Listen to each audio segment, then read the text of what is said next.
नमस्कार, मेरा नाम है Ashwini. Welcome back to my channel. मेरे चैनल का नाम है AK एजुकेशनल वाईटी। अगर आप मेरे चैनल पे पहली बार आए तो प्लीज़ सब्सक्राइब कीजिएगा और ज़्यादा से ज़्यादा शेयर करिएगा मेरी वीडियो, और कमेंट में ज़रूर लिखिएगा कि मेरी वीडियो कैसी लगी है। तो आज मैं आपके लिए एक नई वीडियो लेकर आया हूँ जिसमें क्लास 10th मैथमेटिक्स का चैप्टर नंबर 8 है, इंट्रोडक्शन टू ट्रिग्नोमेट्री। तो इसमें हम ट्रिग्नोमेट्री के बारे में बात करेंगे कि ट्रिग्नोमेट्री होती क्या है।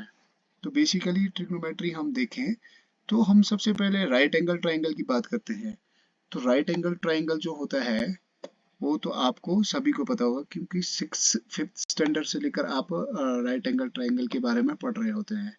तब भी मैं थोड़ी सी इंट्रोडक्शन देना चाहूंगा राइट एंगल ट्राइंगल के बारे में कि राइट एंगल ट्राइंगल में होता क्या है।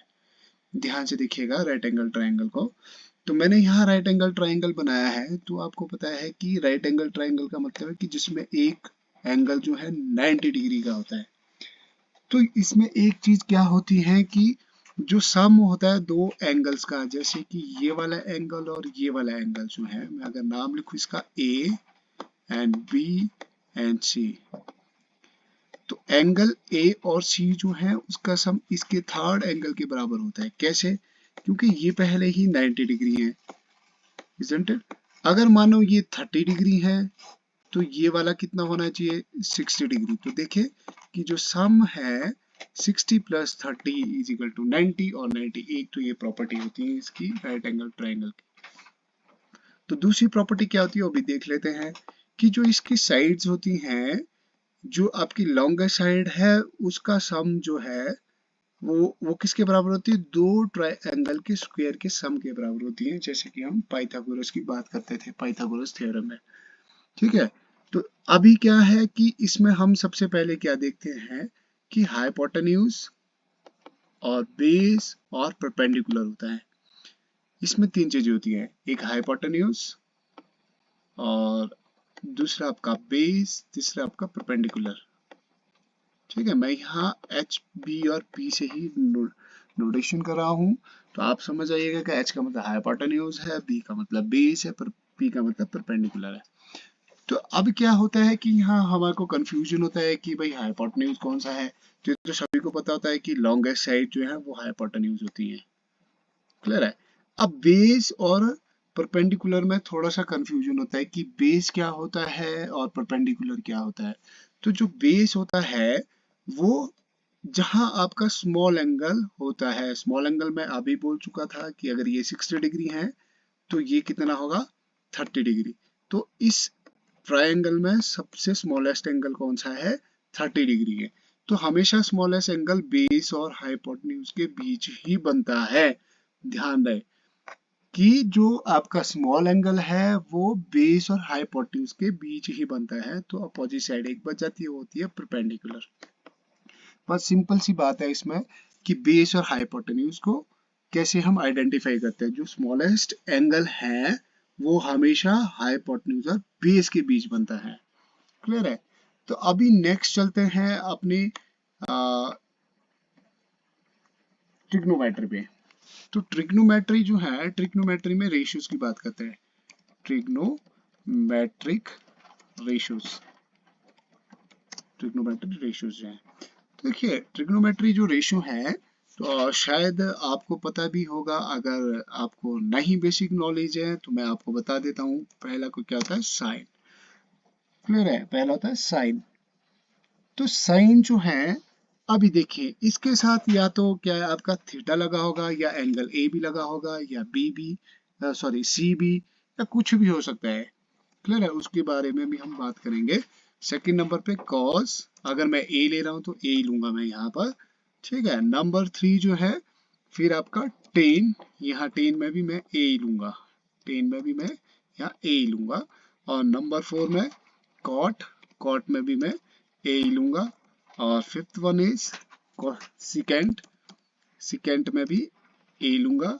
और six one is cosecant, cosecant यहाँ भी मैं ए ही लूंगा। अभी आपके माइंड में क्वेश्चन आ रहा होगा कि ये ए क्या चीज है, यहाँ पे ए बोला है।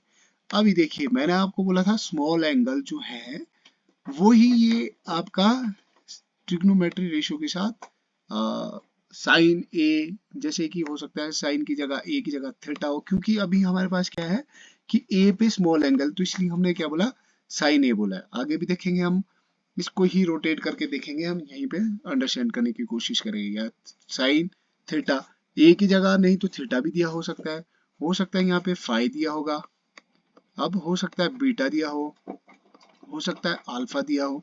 तो इस तरीके के ये एंगल्स जो है यहाँ पर दिए गए हो सकते हैं, जैसे कि मैं आपको बोलना चाह रहा हूँ। क्लियर है? तो अब देखिए, अगर मैंने बोला कि यही वाला ट्रायंगल ले लेते हैं, जैसा कि हम इसकी बात कर रहे हैं, यही वाले ट्रायंगल की बात कर रहे हैं, इसी को देख लेते हैं ट्रायंगल को, यही वाला triangle same same as it is बनाने की कोशिश करते हैं।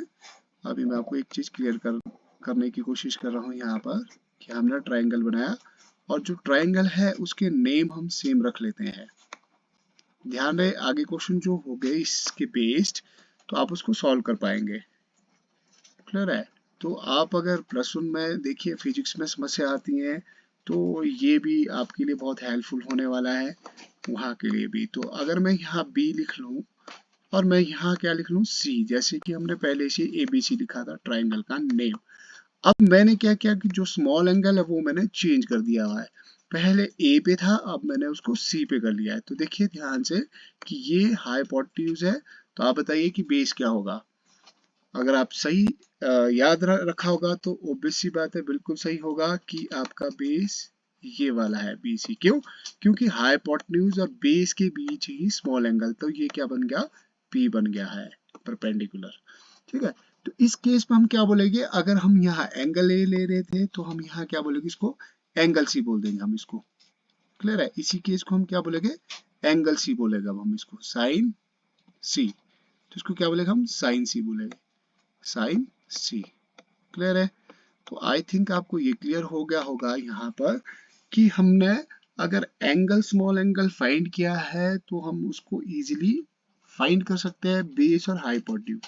पर ये ध्यान रहे कि हम अगर साइन सी बोल रहे हैं तो इट मीन्स कि ये क्या हो गया हुआ है, चेंज हो गया हुआ है। ये क्या हो गया, एंगल चेंज हो गया। एंगल मीन्स कि स्मॉल एंगल आपका इस साइड को हो गया हुआ है, सी पे हो गया हुआ है, बाकी कुछ नहीं किया हुआ है। क्लियर है?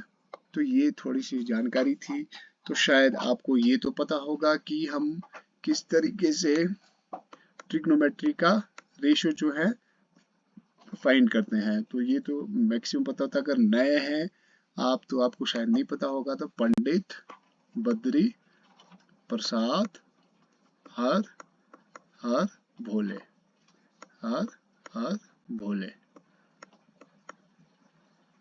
सोना चांदी तोले।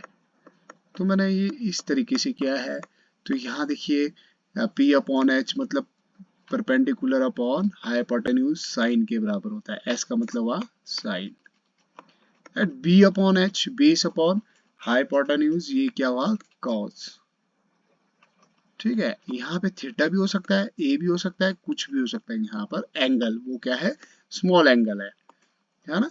तो ये क्या है, स्मॉल एंगल है। ऐसा नहीं है कि साइन थीटा ही बोलेगा हम कि साइन थीटा ही होगा, नहीं, हो सकता है साइन ए हो। क्यों? क्योंकि जब एंगल ए पे होगा स्मॉल तो साइन ए बोलेगा। अगर आपके पास क्या होगा, स्मॉल एंगल सी होगा तो सी बोलेगा। अगर आपके पास गिवन होगा थीटा तो हम थीटा बोलेंगे। अगर मान लो आपके पास यहाँ पे फाई दिया है तो क्या बोलेगा, हम इसको साइन फाई बोलेंगे। ठीक है? तो आपको कैसे पता चलेगा कि साइन फाई है, तो आप अगर ये नहीं दिया है तो H अपॉन बी याद रखना, आपको समझ आ जाएगा। P अपॉन बी, तोले का मतलब हुआ टेन, टेन थीटा, या टेन जो भी आपका स्मॉल एंगल होगा, स्मॉल टेन स्मॉल एंगल। तो देखिए अभी हमने ये इस तरीके से किया। अब अगर हम इसको उल्टा करें, कैसे उल्टा, कहने का मतलब H अपॉन पी कर लूं मैं यहाँ पर। तो H अपॉन पी किया मैंने इसका, यहाँ से इस साइड को, तो ये आपका कॉसिकेंट हो जाएगा। ठीक है? और H अपॉन बी करूं तो आपका सीकेंट हो जाएगा, ये सीकेंट के बराबर हो जाएगा। और B अपॉन पी करूं तो ये टेन के बराबर होगा। तो मैंने पहले ही उसी ऑर्डर से यहाँ लिखा है कि फर्स्ट नंबर पे साइन लिखा है तो लास्ट में कॉसिकेंट लिखा है, तो ये आपका रिवर्सिबल हो जाता है।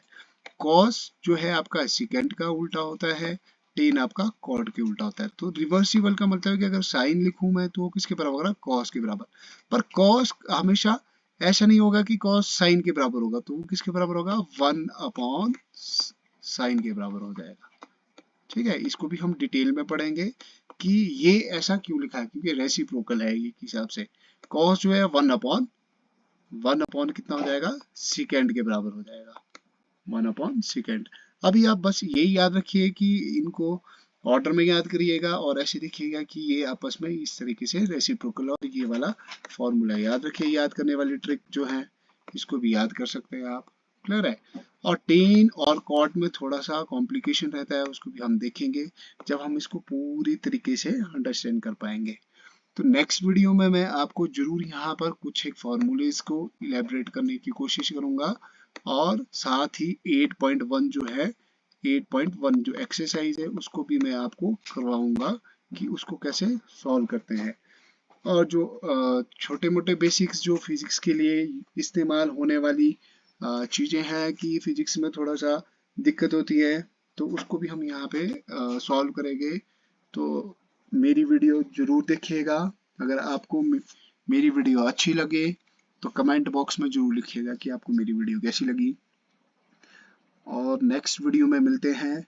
तो नेक्स्ट वीडियो में मैं आपको बता रहा हूँ कि मैं आपको ये चीज़ें क्लियर करूँगा कि कॉस और टीन और कितने सारे फॉर्मूलेस तैयार होते हैं। हम इन्हीं में ही देखेंगे, राइट एंगल ट्राइंगल में यही हम इसको सॉल्व करने, अंडरस्टैंड करने की कोशिश करेंगे। तभी हम एक्सरसाइज को नेक्स्ट वीडियो में पक्का जरूर अच्छे से करेंगे। तो आप मुझे बताइएगा कि मेरी ये वीडियो कैसी लगी, ताकि मैं आपको 8.1 के थोड़े से ट्रिक भी बता पाऊँ, और 8.2 मतलब कि ट्रिग्नोमेट्री पूरी करवा पाऊँ। और फिजिक्स के लिए भी आपके नेक्स्ट ईयर अगर आप सोच रहे हैं कि मेडिकल या नॉन मेडिकल लें तो आपके वहाँ पे भी काम आएगा। तो मैंने वैसे भी बहुत सारी वीडियो बनाई थी प्रोजेक्टाइल पे भी, +1 फिजिक्स की। अगर आपको ये भी अच्छी लगी तो उसको भी जरूर देखिएगा, आपके फ्यूचर में काम आएगी। तब तक के लिए नमस्कार।